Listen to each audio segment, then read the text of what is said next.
യേശുവിൽ നിൻ തോഴനെ കണ്ടേ, എനിക്കെല്ലാമായവനേ. പതിനായിരങ്ങളിലേറ്റം സുന്ദരനേ, ശാരോണിൻ പനീനി പുഷ്പം, അവനെ ഞാൻ കണ്ടെത്തിയേ. പതിനായിരങ്ങളിലേറ്റം സുന്ദരനേ. ദൈവനാമം മഹത്വപ്പെടുമാറാകട്ടെ. ഇന്ന് എന്നെ ശ്രവിക്കുന്ന എൻ്റെ എല്ലാ പ്രിയപ്പെട്ടവർക്കും നമ്മെ ചേർത്ത് കൊള്ളുവാനായി വേഗം വരുന്ന കർത്താവായ യേശു ക്രിസ്തുവിൻ്റെ നാമത്തിൽ സ്നേഹവന്ദനം. ഇന്നത്തെ ചിന്തയ്ക്കായിട്ട് നമുക്കൊരു വേദഭാഗം വായിക്കാം. ഗലാത്യ ലേഖനം 6-ാം അധ്യായത്തിൻ്റെ 7, 8, 9 വാക്യങ്ങൾ. വഞ്ചനപ്പെടാതിരിപ്പീൻ, ദൈവത്തെ പരിഹസിച്ചുകൂടാ. മനുഷ്യൻ വിതയ്ക്കുന്നത് തന്നെ കൊയ്യും. ജഡത്തിൽ വിതയ്ക്കുന്നവൻ ജഡത്തിൽ നിന്ന് നാശം കൊയ്യും. ആത്മാവിൽ വിതയ്ക്കുന്നവൻ ആത്മാവിൽ നിന്ന് നിത്യജീവനെ കൊയ്യും. നന്മ ചെയ്യുകയിൽ നാം മടുത്തു പോകരുത്. തളർന്നു പോകാഞ്ഞാൽ തക്ക സമയത്ത് നാം കൊയ്യും. ആകിയാൽ അവസരം കിട്ടും പോലെ നാം എല്ലാവർക്കും, വിശേഷാൽ സഹവിശ്വാസികൾക്കും നന്മ ചെയ്യുക.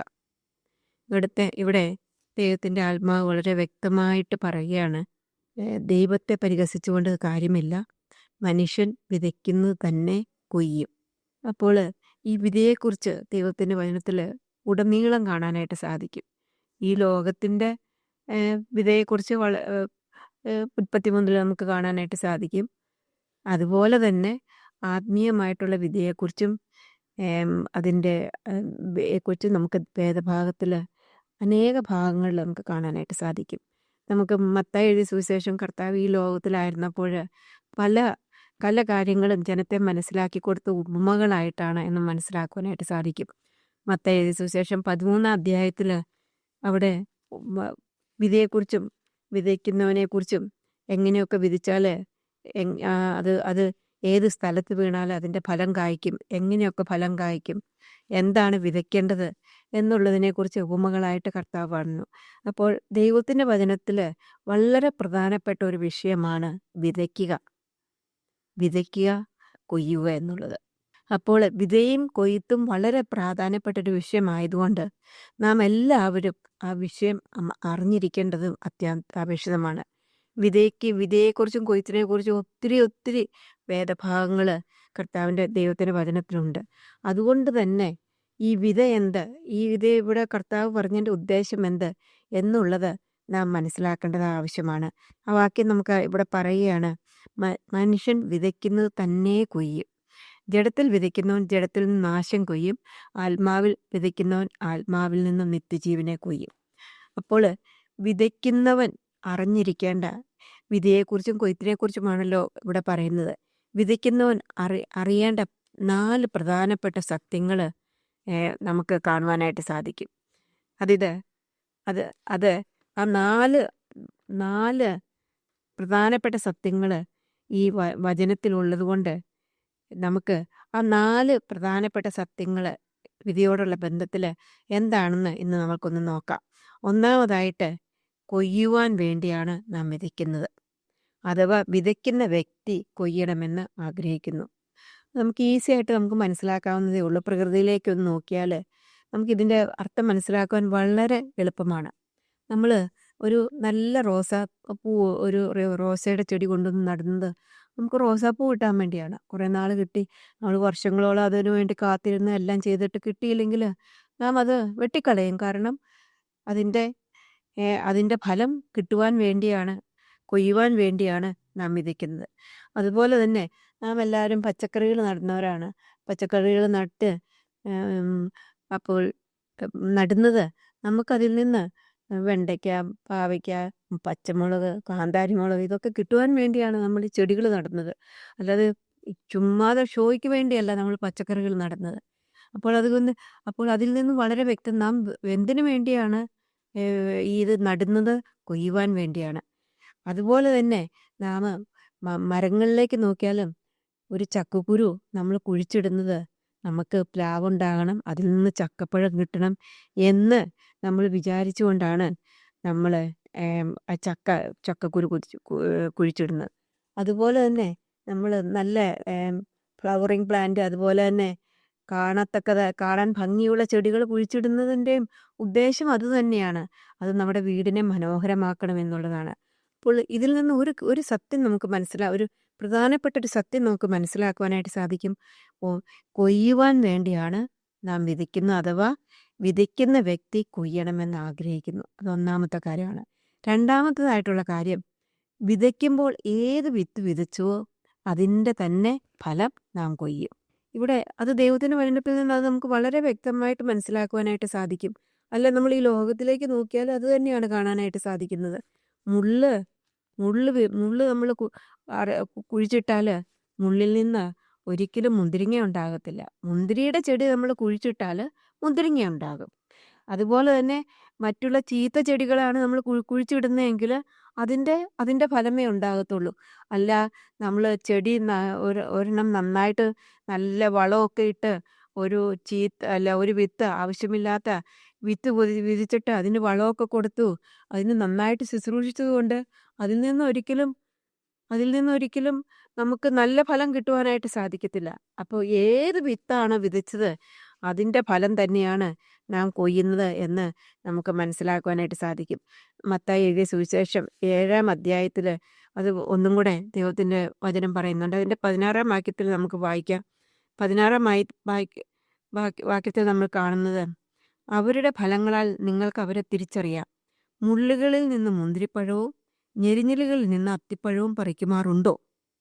നല്ല വൃക്ഷമൊക്കെയും നല്ല ഫലം കായ്ക്കുന്നു, ആകാത്ത വൃക്ഷമോ ആകാത്ത ഫലം കായ്ക്കുന്നു. നല്ല വൃക്ഷത്തിന് ആകാത്ത ഫലവും ആകാത്ത വൃക്ഷത്തിന് നല്ല ഫലം കായ്പാൻ കഴിയുകയില്ല.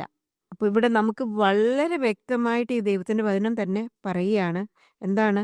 മുള്ളുകളിൽ നിന്ന് ഒരിക്കലും മുന്തിരിപ്പഴം ഉണ്ടാകത്തില്ല. ഞെരിഞ്ഞിലുകളിൽ നിന്ന് മുന്തിരിപ്പഴം ഒക്കത്തില്ല.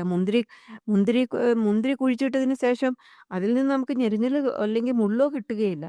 അപ്പോൾ രണ്ടാമത്തേതായിട്ടുള്ള സത്യം നമുക്കറിയാം, വിതയ്ക്കുമ്പോൾ ഏത് വിത്ത് വിതച്ചുവോ അതിൻ്റെ തന്നെ ഫലം നാം കൊയ്യും. മൂന്നാമതായിട്ട് നമുക്ക് അത് വിതയ്ക്കുന്നവർ അറിഞ്ഞിരിക്കേണ്ട ഒരു സത്യമുണ്ട്, വിതയ്ക്കുന്നതിലും അധികം നാം കൊയ്യും. അത് നമുക്ക് ഈ ലോകത്തിലേക്കൊന്ന് ചിന്തിച്ച് നോക്കിയാൽ നമുക്ക് ഈസി ആയിട്ട് അത് മനസ്സിലാക്കും. നമ്മൾ ഒരു മാങ്ങേണ്ടി കുഴിച്ചിട്ടു, അത് വളർന്നു വലുതായി നമ്മൾ നോക്കിക്കൊണ്ടിരിക്കുകയാണ്. അത് കഴിഞ്ഞിട്ട് അതിൽ നിന്ന് ആദ്യത്തെ വർഷം തന്നെ എത്രയോ മാങ്ങ നമുക്ക് കിട്ടുന്നുണ്ട്. അതുകൊണ്ട് തീർന്നില്ല. പിറ്റേ വർഷം അതിൽ കൂടുതലുണ്ടാകും.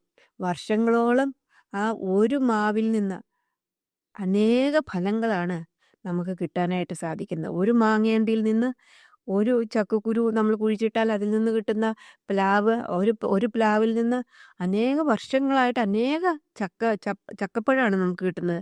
അല്ലാതെ ഒരിൽ നിന്ന് ഒന്നല്ല കിട്ടുന്നത് എന്ന് നമുക്ക് മനസ്സിലാക്കുവാനായിട്ട് സാധിക്കും. അപ്പോൾ വർഷങ്ങളോളം നമുക്ക് മാങ്ങ അനുഭവിക്കാനായിട്ട് സാധിക്കും. നല്ല ഇനമായിട്ട് നല്ലൊരു മാവ് കുഴിച്ചിട്ടാൽ അതിൽ നിന്ന് വർഷങ്ങളോളം നമുക്കതിൻ്റെ ഫലം അനുഭവിക്കാനായിട്ട് സാധിക്കും. അതുപോലെ തന്നെയാണ് ചീത്ത ഒരു ചെടിയാണ് നമ്മൾ നമ്മുടെ പറമ്പിൽ കുഴിച്ചിടുന്നതെങ്കിൽ അതിൽ നിന്നും വർഷങ്ങളോളം ആ ചീത്തയായിട്ടുള്ള ഫലം തന്നെ പുറപ്പെടുവാനായിട്ട് ഇടയായിട്ട് തീരും. അപ്പോൾ ഇവിടെ ദൈവത്തിൻ്റെ വചനം ഈ ദൈവത്തിൻ്റെ വചനം ഈ പറയുമ്പോൾ വിതയ്ക്കുന്നവൻ നാം അറിഞ്ഞിരിക്കേണ്ടതായിട്ടുള്ള മൂന്നാമതായിട്ടുള്ള സത്യമാണ്, വിതയ്ക്കുന്നതിനും അധികമായിട്ട് നാം കൊയ്യും. നമുക്ക് ഒരു വാക്യം വായിക്കാം. ഹോശേയയുടെ പുസ്തകം 8-ാം അധ്യായത്തിൻ്റെ 7-ാം വാക്യത്തിൽ നാം കാണുന്നത്, ഹോശേയ 8-ന്റെ 7-ാം വാക്യത്തിൽ നാം കാണുന്നത്, അവർ കാറ്റ് വിതച്ചു, ചുഴലിക്കാറ്റ് കൊയ്യും. അത് പറയാം, അതിന് തണ്ടില്ല, ഞാറ് മാവിനെ നിൽക്കുകയില്ല, നൽകിയാൽ അന്യജാതികൾ അതിനെ വിഴുങ്ങുകയില്ല. ഇവിടെ പറയുകയാണ്, 7-ാം വാക്യത്തിൽ പറയാണ്, അവർ കാറ്റാണ് വിതച്ചത്. എന്താ കൊയ്തത്? ചുഴലിക്കാറ്റ് കൊയ്തു. കാറ്റ് വിതച്ചാൽ ഒരിക്കലും കാറ്റ് തന്നെ കൊയ്യത്തില്ല, ചുഴലിക്കാറ്റ് തന്നെ കൊയ്യും.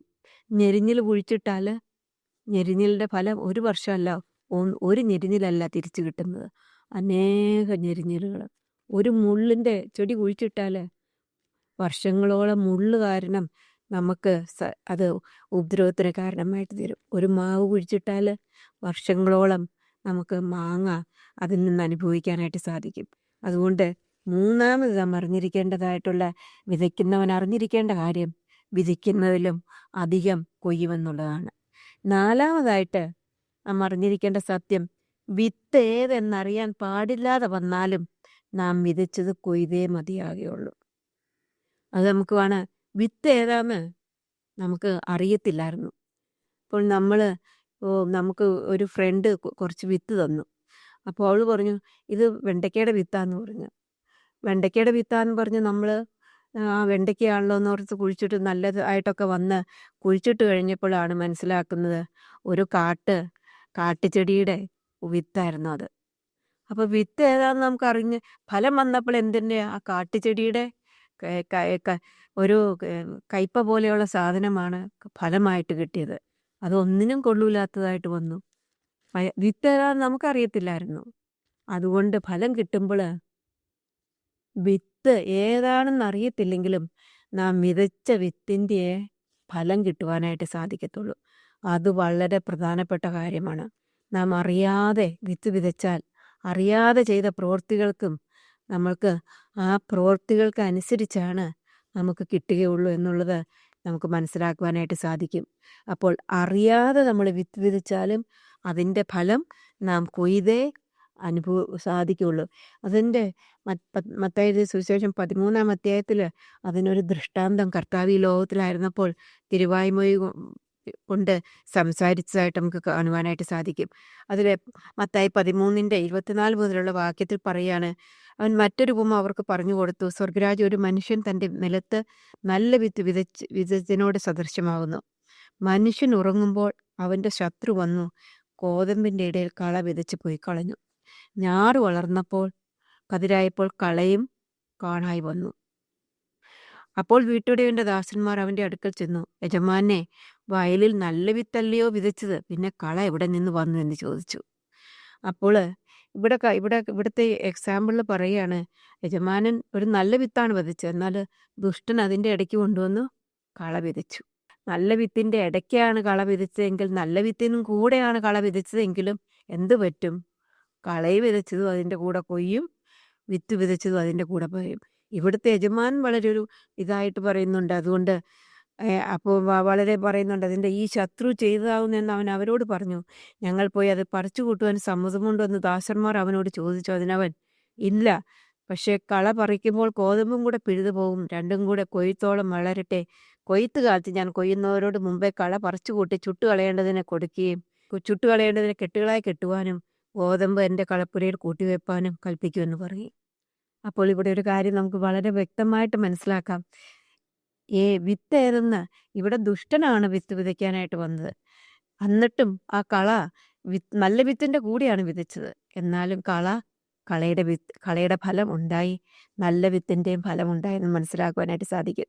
അപ്പോൾ വിതയ്ക്കുന്ന നാം അറിഞ്ഞിരിക്കേണ്ട ഒരു പ്രധാനപ്പെട്ട സത്യമാണ് പ്രധാനപ്പെട്ട 4 കാര്യങ്ങളാണ് നാം ഇന്ന് ചിന്തിക്കുവാനായിട്ട്. ഇതിനെക്കുറിച്ച് 4 കാര്യങ്ങളെക്കുറിച്ചും വിശദമായിട്ട് ഓരോന്നിനെക്കുറിച്ചും നമുക്ക് വരുന്ന ദിവസങ്ങളിൽ നമുക്ക് ചിന്തിക്കാം. അപ്പോൾ നമുക്ക് ഇന്ന് നമ്മൾ ചിന്തിച്ചതായിട്ടുള്ള കാര്യം ആ ഗലാത്യ ലേഖനത്തിൽ നമുക്ക് കാണുന്നത് അവിടെ പ്രധാനപ്പെട്ട ഒരു സത്യമാണ് കർത്താവ് പറയുന്നതെന്ന് നമുക്ക് മനസ്സിലാക്കുവാനായിട്ട് സാധിക്കും. അതുകൊണ്ട് പറയാണ്, വഞ്ചനപ്പെടാതിരിപ്പിൻ, ദൈവത്തെ പരിഹസിച്ചുകൂടാ. മനുഷ്യൻ വിതയ്ക്കുന്നത് തന്നെ കൊയ്യും. നാം വിതയ്ക്കുന്നത് തന്നെ കൊയ്യും. നാം എന്താണ് വിതയ്ക്കുന്നത് അത് നാം കൊയ്യും. മനുഷ്യൻ വിതയ്ക്കുന്നത് തന്നെ കൊയ്യും. അതുകൊണ്ട് ഗലാത്യ ലേഖനത്തിൽ 6-4 വാക്യത്തിൽ പറയാണ്, ഓരോരുത്തൻ താൻ്റെ പ്രവൃത്തി ശോധന ചെയ്യട്ടെ. അപ്പോൾ ഓരോ ദിവസവും രാവിലെ നാം ഓർക്കുമ്പോൾ നമ്മൾ വിതയ്ക്കുന്നവൻ അറിഞ്ഞിരിക്കേണ്ട 4 പ്രധാന സത്യങ്ങളുണ്ട്. അത് നാം മനസ്സിലാക്കുകയും നമ്മുടെ പ്രവൃത്തി നാം ശോധന ചെയ്തുകൊണ്ട് ഇന്ന് ഞാൻ എന്താണ് വിതയ്ക്കുന്നതെന്ന് ഓർത്തുകൊണ്ട് നാം വിതയ്ക്കേണ്ടത് ആവശ്യമാണ്. നമുക്ക് ആ 4 പോയിന്റുകൾ ഒന്നും കൂടെ ഒന്ന് ചിന്തിക്കാം. ഒന്നാമതായിട്ട്, കൊയ്യുവാൻ വേണ്ടിയാണ് നാം വിതയ്ക്കുന്നത്, അഥവാ വിതയ്ക്കുന്ന വ്യക്തി കൊയ്യണമെന്ന് ആഗ്രഹിക്കുന്നു. രണ്ടാമതായിട്ട്, വിതയ്ക്കുമ്പോൾ ഏത് വിത്ത് വിതച്ചുവോ അതിൻ്റെ തന്നെ ഫലം കൊയ്യും. മൂന്നാമതായിട്ട് വിതയ്ക്കുന്നതിലധികം കൊയ്യും. നാലാമതായിട്ട് വിത്ത് ഏത് എന്നറിയുവാൻ പാടില്ലാതെ വന്നാലും നാം വിതച്ചത് കൊയ്തേ മതിയാകുകയുള്ളൂ. ഇത് മനസ്സിലാക്കിക്കൊണ്ട് നമ്മുടെ ജീവിതത്തിൽ നാം നല്ല പ്രവൃത്തി മാത്രം ചെയ്യുവാനായിട്ട് കർത്താവ് നമ്മളെ സഹായിക്കട്ടെ. ഓരോ ദിവസവും നമ്മുടെ പ്രവൃത്തി ശോധന ചെയ്യുവാൻ, നാം വിതയ്ക്കുന്നത് എന്താണെന്ന് ശോധന ചെയ്തുകൊണ്ട് ഈ ലോകത്തിൽ ജീവിപ്പാൻ കർത്താവ് നമ്മളെ സഹായിക്കട്ടെ. അവൻ്റെ വലിയ നാമം മഹത്വപ്പെടുമാറാകട്ടെ. തുമ്പം ദുഃഖങ്ങളതിൽ ആശ്വാസം നൽകുന്നു. എൻ ഭാരമെല്ലാം ചുമക്കാമെന്നേറ്റതാ ശാരോണിൻ പനിനീർ പുഷ്പം അവനെ ഞാൻ കണ്ടെത്തി.